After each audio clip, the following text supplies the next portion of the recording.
Day 2 of President Obama's trip to the Middle East was a dramatic day today. President Obama gave a rousing speech in Jerusalem, a speech in which he was heckled, a speech in which he went off script and made some rather blunt and surprising comments. He did not speak the way politicians usually speak, particularly in that part of the world. We'll have more on that in a minute. President Obama also today received the Israeli Medal of Distinction, which is the highest honor the Israeli government bestows upon civilians. It was a dignified and serious occasion. We will have for you a side note to that dignified and serious occasion that we will show you in just a moment that will make you stare at your television, put your head in your hands, and then swear to yourself quietly. The day began today with President Obama visiting the Dead Sea Scrolls with Israeli Prime Minister Benjamin Netanyahu. The president also visited a tech show where Israeli engineers showed him this creepy snake-like contraption that they invented. It's for use after disasters to get into small spaces and relay to the outside world information about what is going on in those small spaces. They got the idea to invent it after 9/11. So that was the morning in Jerusalem. The president then traveled to Ramallah, which is the de facto headquarters of the Palestinian Authority, where he met with Palestinian President Mahmoud Abbas and took questions from the press. That was all by lunchtime. In the afternoon, President Obama spoke at the Jerusalem Convention Center before an audience of more than 2,000 Israelis. Most of the audience was made up of college students, but there were also government officials and civil leaders in the audience. Shortly after beginning his remarks, the president, as I mentioned, was heckled. He responded by saying that the heckler made him feel right at home. One advantage of having "you lie" screamed at you during a speech to Congress is that heckling probably never really rattles you again. The crowd gave him a standing ovation in response to the heckler. They also cheered with approval at this point in the speech. Make no mistake, those who adhere to the ideology of rejecting Israel's right to exist, they might as well reject the earth beneath them or the sky above, because Israel's not going anywhere.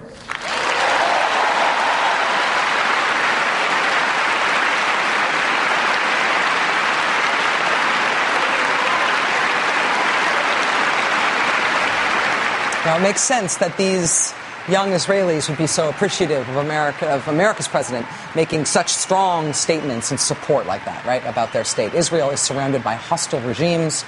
Israelis and Palestinians have, of course, been engaged in a half-century of conflict and fighting and violence. It makes sense that this audience would want to hear the president of the most powerful nation on earth pledge support to Israel's security in such certain terms. But the moment in the speech, though, that really stood out, not just because of what the president said, but because of how the crowd reacted to what he said, the moment that really stood out and I think will most be remembered was this one. Watch this.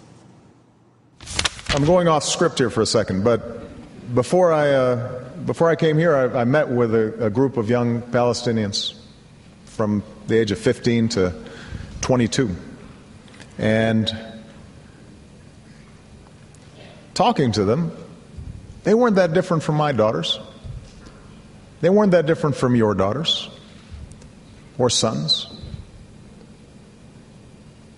I honestly believe that if any Israeli parent sat down with those kids, they'd say, I want these kids to succeed.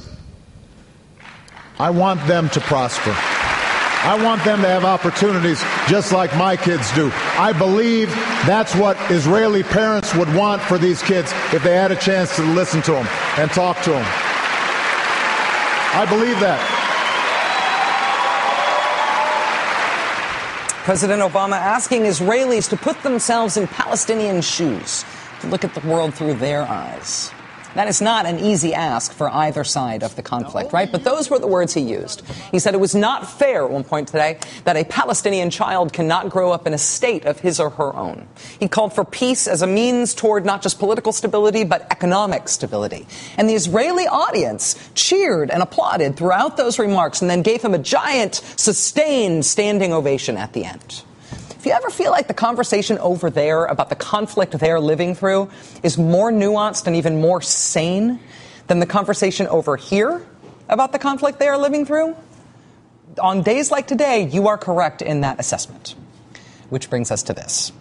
After that big speech that was so well received by that huge Israeli audience in Jerusalem, President Obama was honored at a state dinner. He was awarded the Israeli Medal of Distinction, which is the highest honor a civilian can receive in Israel. He is the first sitting U.S. president to ever receive this award. Israeli President Shimon Peres said to President Obama, quote, "The people of Israel are particularly moved by your unforgettable contribution to their security." He called President Obama Dear Barack. So that was what was happening live in Israel. Here at home, this is what the coverage of that event looked like in the cable newsosphere. CNN and MSNBC are carrying it live, showing the President of the United States receiving this medal at this big state dinner in a foreign country. The Fox News channel, however, is pretending like it is not happening. They're talking about repealing Obamacare instead. So this is what the three cable news networks look like in snapshot at 2:24 p.m. I know this because our news meeting for this show was going on, and on the wall next to where we did our meeting, there was the TV showing the live feed of the three networks at precisely 2:24 p.m. this afternoon. We're all watching as the Israeli president is saying to President Obama, "I know that you will never stop striving for a better world." And as he was speaking those very words live, as seen on MSNBC and CNN, what was running on Fox News instead was a commercial for their new special on President Obama as an enemy of Israel. That is the ad they're running instead of the live feed of the government of Israel giving President Obama the highest honor a civilian can receive from the Israeli government. Seriously. You want to see what they were running? You know you do. Watch. The state of Israel will have no greater friend than the United States. But with a friend like Obama, are Israel's enemies gaining strength? Sean gets expert insight on a special Hannity. That is what Fox News was telling its audience of American conservatives instead of showing this happening in Israel, in real life, in the actual world at that very moment. They report, you decide. Just amazing. Amazing.